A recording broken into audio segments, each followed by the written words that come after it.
Hello guys, আসসালামু আলাইকুম। আজ দেখেন তো আমি কোথায় চলে আসছি। আমার মেয়ে আর ভাগ্নি ভিডিও করার জন্য ব্যস্ত হয়ে পড়েছে।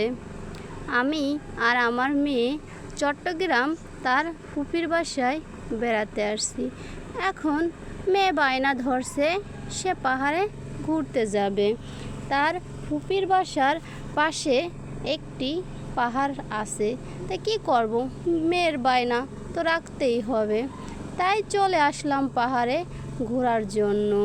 এমন দেশটি কোথাও খুঁজে পাবে না কো তুমি, সকল দেশে রানী সেজে আমার জন্মভূমি, সে যে আমার জন্মভূমি।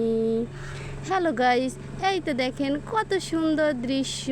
এখানে এসে মন প্রাণ জুড়িয়ে যায়। আমরা সবাই বসে আড্ডা দিচ্ছি আর আমার মেয়ে এদিকে এদিকে ছুটাছুটি করতে ব্যস্ত।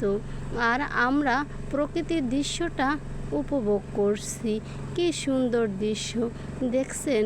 আপনারা কে কে পাহাড়ে ঘুরতে গেছেন আমাকে কমেন্টে জানাবেন। আমিও পাহাড়ে চলে আসলাম, তাই আপনাদের সাথে দৃশ্যটা শেয়ার করে নিলাম। এভাবে কে কে পাহাড়ে উঠছেন আমাকে জানাবেন।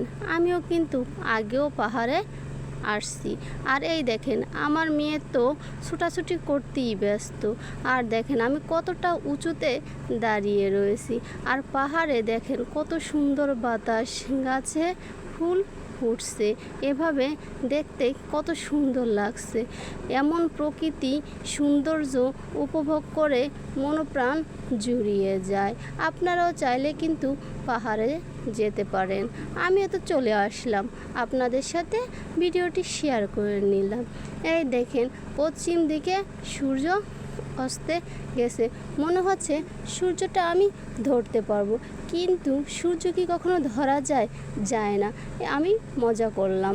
আর এই তো দেখেন কি সুন্দর সবুজ শ্যামলা প্রকৃতি, নীল আকাশ, চারিদিকে সবুজ শ্যামল গাছপালা। হ্যাঁ, আর সূর্যটা পশ্চিম দিকে অস্তে চলে যাচ্ছে। এই দৃশ্য দেখে এখান থেকে আমাদের যেতে মন চাচ্ছে না। কি আর করব বলেন, এখন তো সন্ধ্যা হয়ে আসবে। তাই আমরা কিছুক্ষণ ঘুরে তারপর বাসার দিকে রওনা দিলাম। আর আমার মেয়ে তো ছোটাছুটি করার পরে ক্লান্ত হয়ে পড়ছে। এখন নিচে নামতে তার কষ্ট হয়ে যাচ্ছে। দেখুন তো আমরা কতটা উঁচুতে দাঁড়িয়ে আছি। এখান থেকে নিচে নামতে অনেক কষ্ট হবে, কিন্তু কি করার, নিচে তো নামতেই হবে। আজকের মতো এই পর্যন্ত। আসসালামু আলাইকুম।